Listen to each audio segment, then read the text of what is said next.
Clay, how you doing today? Hey, Queen, how you doing? I'm doing well.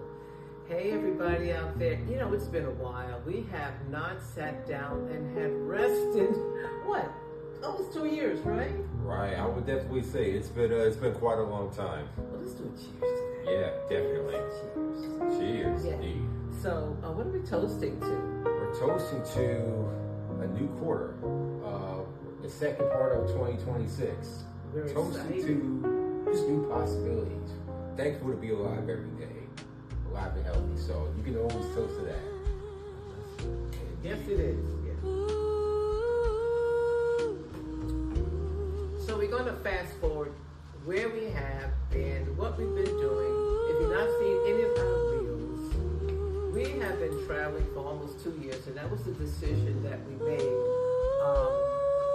to kind of get out of the studio. You know, Clay and I was doing Queen's Court Conversation and traveling and interviewing amazing people, amazing women, to empower, to inspire, to motivate, tell their story, give testimonies to people, so we can encourage other people. And that is what my vision has always been. And one of the things I love about that platform is that I get a chance to travel and meet so many fantastic people. But we decided that it was time to kind of take a break. You know, we've been doing this a while, and we started right after the pandemic. So now we're in 26. Times have changed. When we first started doing this, there weren't really that many podcasts out there. Plenty of radio shows. But then the radio shows became vision, which means podcast, of course. So now we decided it's time to take a break, get back, kind of sort of in the studio, right, Clay? Absolutely. Yeah. Back in the lab. It's Back in the lab and doing something that we love, and that is reviewing. review shows. Now, sadly, we have done a lot of reviews that you probably have not even seen because we couldn't get them up fast enough because we was too busy running, and I didn't have the team that I used to have because my team kind of went their own ways, and that's okay because that's what's about. Everybody's living their own journey, right? Doing their own thing. So we have to get a team again. But so we decided, shout out to Hulu, thank you so much. Yes, and Disney Plus. Yes, and Disney Plus. Now, let's talk about that. You know, you actually did a year in Disney. Oh, yeah, absolutely. Yeah. I participated, I worked for the Mouse for a Disney college program back in 2008 and 2009, respectively. So I did live in Orlando, in Anaheim, California, adjacent to both Disney parks during that 2 year span there. So I definitely have Disney in my work history for certain. But the Mouse is powerful. The Mouse runs a lot of the entertainment or the good lion's share of the entertainment industry. So you can't really run or hide from the Mouse too much, as we like to call it. Well, you know what? What I love about Disney is that it has really become a diverse community in so many aspects. Not only have Disney done movies, but Disney's doing series, plus you have the theme park. Yes. You have all those fabulous hotels. And I'm going to tell you something. You had told me some great stories about even living on the campus of Disney. I mean, they gave you apartments, they gave you 401k, they gave you 50% off on your food. I mean, Disney was like, you didn't have, they even took care of the uniforms, you didn't have to go out and buy clothes, you didn't have to drive it, everything is inconclusive. And that's what I love when he was telling me that story, because one of the things that, one of the hardest things for people to do when they're living in an apartment, especially when you're doing programs like college or internships, housing, clothing, transportation, all the things that you have to do outside of even your work environment. But what I love about Disney is that it's a community where they are a family, and they take care of their own, and that's what I loved about it. So, but anyway, talking about this whole Disney thing and Hulu, let's get into this testament. Now, let's do it. Let's do it. You know, I am a fan of Handmaid's Tale. I'm a fan of Elizabeth Moss. I was going to say Moss. Lizzie Moss. We don't want to make that mistake. But Elizabeth Moss, I've been watching her since. I've been watching Mad Men. Elizabeth since Mad Men, which now John Hamm, we're going to talk John about that. Hamm. John Hamm's going to be on. So we're going to cover Your Friends and Neighbors too. Yeah, but I've been watching her for so many years, and she has just kind of just like blossomed even better and better every year. It's like, what else, Liz? What else you going to do, you know? Mm-hmm. But Imperfect Women, which we'll cover as well. Yeah. But this show, Handmaid's Tale, it started off like a slow burn. Yes.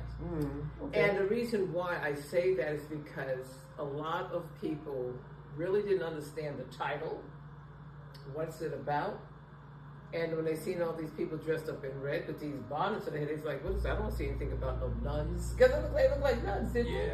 Yeah. They look like they're in a convent, so to speak, but right. Convent from hell, okay? That's what Handmaid's Tale was, convent from hell. Yeah, let's talk about that though. Let's kind of rewind and talk about Handmaid's Tale and how the Testament plays out. For sure. Well, definitely, The Handmaid's Tale was one of Hulu's original series. At least one of the ones that broke through and, quite frankly, made Hulu a lot of money. And probably one of the reasons why you could credit The Handmaid's Tale in part for Disney Plus picking it up.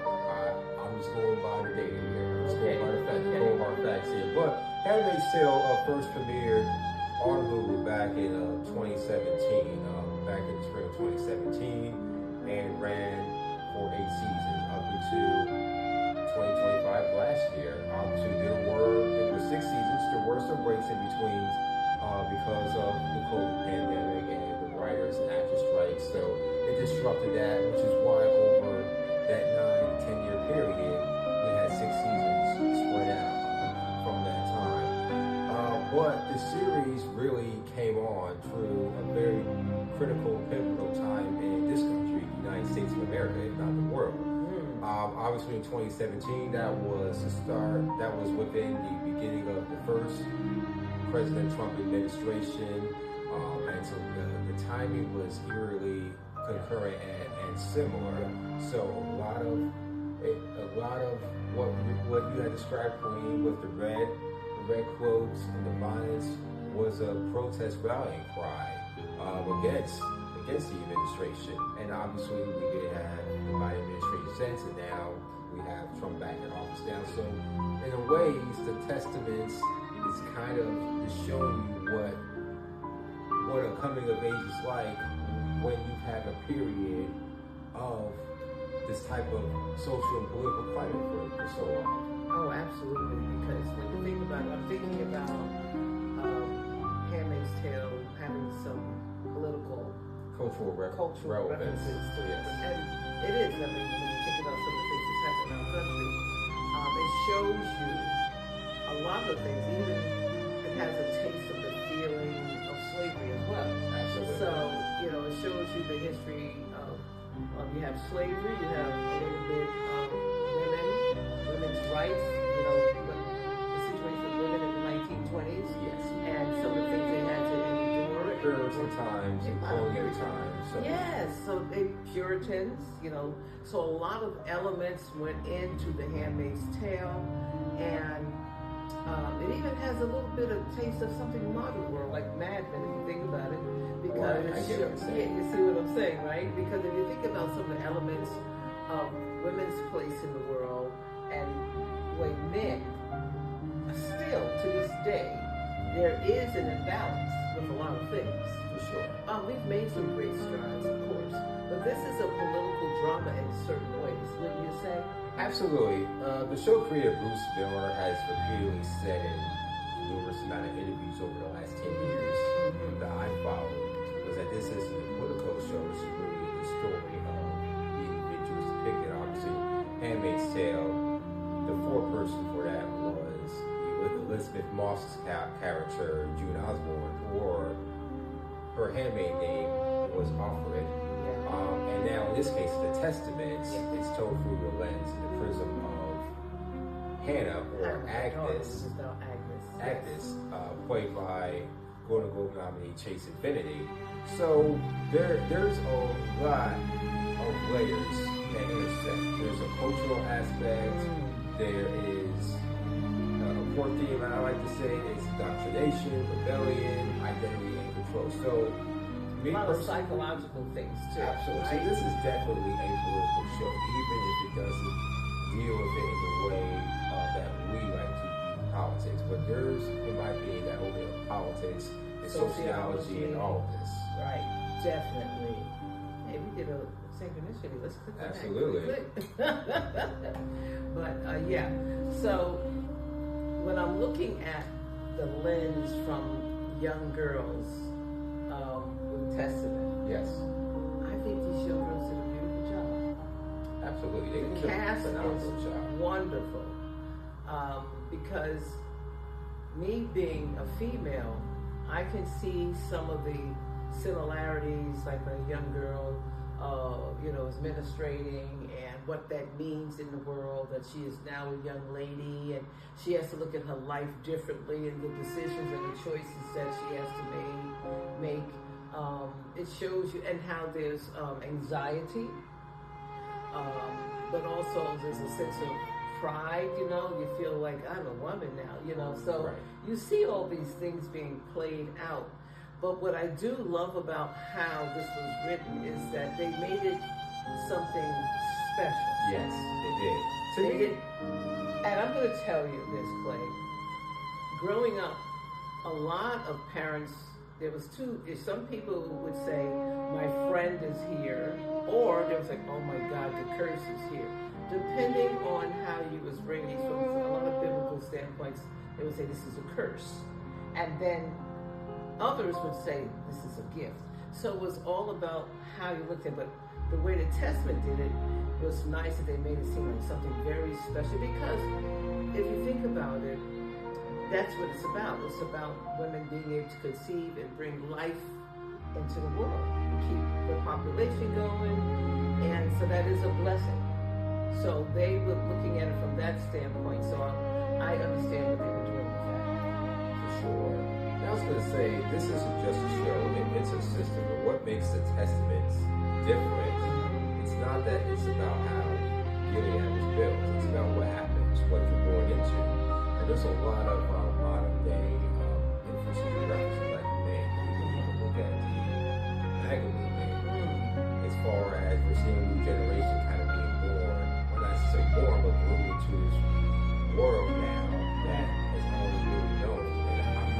Getting too much into the political aspects of our world, but only know a world of Donald Trump, who would basically be president. So this kind of goes hand in hand very well. But Testaments is set 4 years after the events, after the season finale of events of The Handmaid's Tale. And it does focus on Agnes or Hannah. But just for the record, I've said this to Queen offline, is that I'm not going to refer to Hannah as Agnes for this review show, because that's her slave name. It's like Kuta Kinte and Toby. So just like I never called you Offred, and I'm not going to refer to Hannah as Agnes in the shows. Yeah. Okay, yeah. So let's get back to the show. Let's talk about, oh my God, Canada. Yes. Canada is such a beautiful country. It is the countryside. For a person who loves nature, this was just absolutely stunning. Let's talk about the photography. Let's talk about where this whole cast and where they filmed this. Yes. Let's talk about it. So I put my Inspector Gadget hat on, and I looked into where this Called series. Mr. Google. Yes. Well, that's really what it is. So this show was filmed over in Ontario, outside of Toronto metro area. So there are some scenes that are filmed downtown Toronto or just the outskirts of it, and the parts where Aunt Lydia from the original Handmaid's Tale series, who's in this current series, is running a school, grooming girls for power and marriage. That school is located about a good hour outside of it. And that home where the school takes place is worth $65 million in Canadian dollars, and it's up for sale for real. It's a good chunk of expensive real estate up there, and they use this house to film shows and such. So we might maybe need to take a visit up there and check it out ourselves, and maybe do a Queen Dè or conversation with Queen Dè episode there, one of our other shows that we do. Yeah, after all, my beautiful niece is there. Also, let's talk about the interior. It was absolutely stunning. Let's talk about where Agnes got baptized. Yes. So that was I will reference this, and I will reference it in our next video. But that was done in a downtown Toronto hotel. So you can actually go on stunning this. pool, round. It was a and round. we're going to show you the graphic. We're going to show you the graphics on the screen stunning. and everything else. Yes. But yeah, it has an indoor heated pool, 24/7, 365, or at least 365. Now, probably wonder what's the big deal about that. Well, it's Canada. You know, this is in Florida or North Carolina where we're doing this particular show from. But yeah, you can book reservations there and whatnot, like for tonight or whatever you're looking at. Yeah, that's amazing. So let's kind of fast forward now. So it starts off with Hannah / Agnes sees that she has got a period now, and she's excited but kind of nervous, and she goes downstairs and she looks and there's nobody around, and her stepmother comes in. Yes. And she tells the stepmother, now she is afraid of her stepmother. Her stepmother really doesn't want her there. She just wants that whole big house to herself. And she's not really one of the kindest people. She's not. Yeah, how she treats the staff. And so she's really pleased that she has started her cycle. So she's like, okay, let me tell you what you need to do, and this is from your mother, and you know. And then she has to go and tell everyone, which I thought was kind of unusual, you know, when she went back to school, right? And she says to the girl, let's talk about Pearl. But we didn't even talk about Pearl yet. Pearl is played by, her name is Rebecca in the show, right? Yes. But who is she played by, the actress? I'm going to have to pull that up because I don't have that presently on Well, me. we're gonna be doing this show weekly, so we're going to look that up. we're table setting now. Yeah. Because this was a 3-episode drop. But we're going to definitely do reviews weekly. We're going to do previews and even more deeper dives as necessary in the next 2 months. So the Pearls are in white. So all the girls who have been recruited from Canada that want to be a part of this regime, Yes, Gilead. have to wear white to show purity.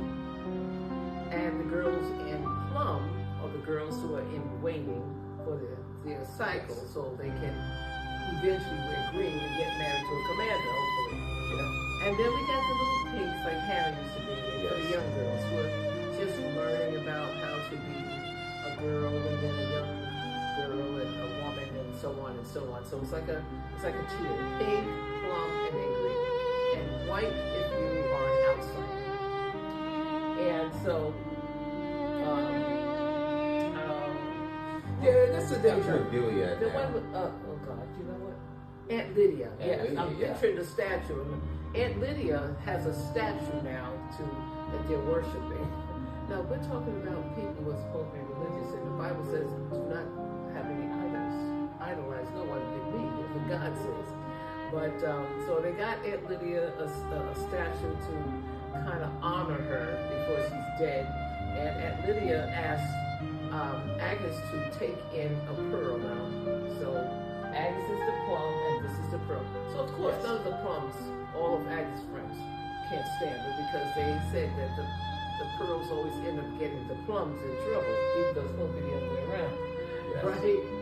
But the girl who plays Rebecca, well actually her name is Daisy. Yes. Daisy, but Rebecca's her real name, right?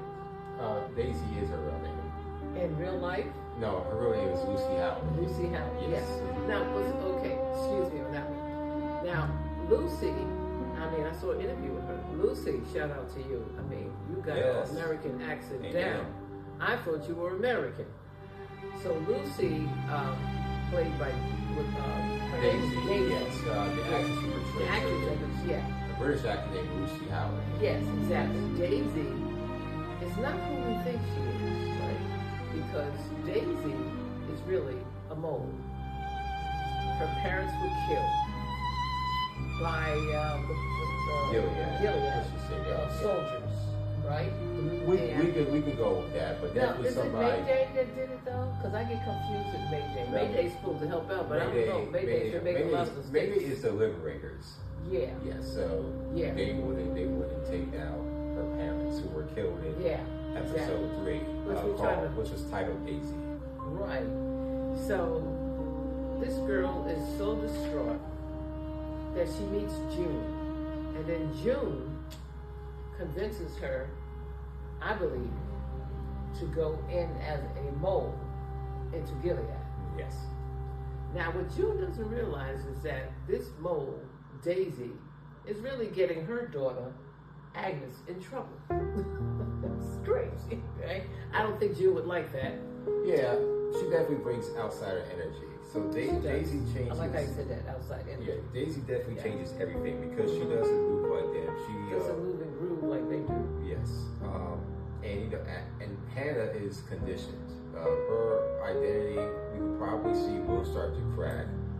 She's been indoctrinated. There's an internal conflict with her, right? She knows something is right, and that's what you kind of see with the narration over in the voiceovers and stuff, because she represents everything that happens when you're raised inside this particular power structure. She's not oppressed in the mind. She's just positioned. Right. She's just positioned in this world. Yeah. So let's talk about how this girl starts trouble. She's a disruption. She's a disruptor. We We like disruptors. Yeah. What happens is Pearl has to stick with Agnes. And what happens? Daisy sticks with Agnes. Daisy has to stick with Hannah. Oh, you know what it is? Yeah. I'm calling her Pearl. Daisy, that's Pearl. Yeah, Pearl is what Daisy Yeah, is. she's a Pearl. So just to give the viewers more of an education, the pearls are basically plums in way more in training. Pearls from where I got it.